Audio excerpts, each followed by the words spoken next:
റോനി കൂനാണ് കേട്ടോ. ഇതൊന്നും ഉണ്ടാക്കാനുള്ളതാണ്, വൈകുന്നേരത്തെ ഫുഡാണ് സ്പെഷ്യൽ.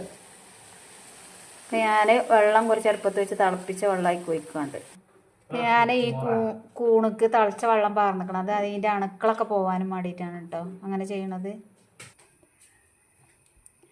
ഞാൻ ഇങ്ങനെയാണ് ഉണ്ടാക്കാൻ പോണത്. കുറച്ച് മുളകും പൊടി, മഞ്ഞൾപ്പൊടി, ചതവ്, 1 സ്പൂൺ മല്ലിപ്പൊടി. ഇത് നല്ലപോലെ ഇളക്കി ഒന്ന് സെറ്റായതിൻ്റെ ശേഷം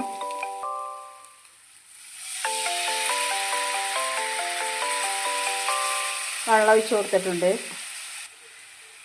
ഇനി അതിന് പാകത്ത് ഉപ്പിട്ട് കൊടുത്തിക്കണം കേട്ടോ. ഇനി നമ്മൾ ഇതിലേക്ക് നേരത്തെ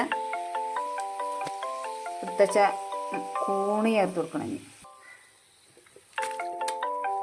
നമ്മൾ ആ കൂനി ചേർത്ത് കൊടുത്തിട്ടുണ്ട് കേട്ടോ, മഷ്റൂം. ഇനി നല്ല പോലെ ഇങ്ങനെ ഇളക്കി യോജിപ്പിച്ച് കൊടുക്കുക. ഇതധികം വേഗമൊന്നും ഉണ്ടാവില്ല, മറ്റേ റെഡിമെയ്ഡ് കൂനായതുകൊണ്ട് വല്ലാതെ വേഗമൊന്നും ഉണ്ടാവില്ല. ഇപ്പം നമ്മളെ കൂന് റെഡി ആയിട്ടുണ്ട് കേട്ടോ. കൂന് റെഡി ആയിട്ടുണ്ട്. നല്ല ടേസ്റ്റ് ഉണ്ട്. നമ്മൾ ബീഫ് ഉണ്ടാക്കണ മാതിരി തന്നെയാണ്. അടിപൊളി ടേസ്റ്റാണ്. അപ്പോൾ ഓക്കെ, ഇത്രേ ഉള്ളൂ വീഡിയോ.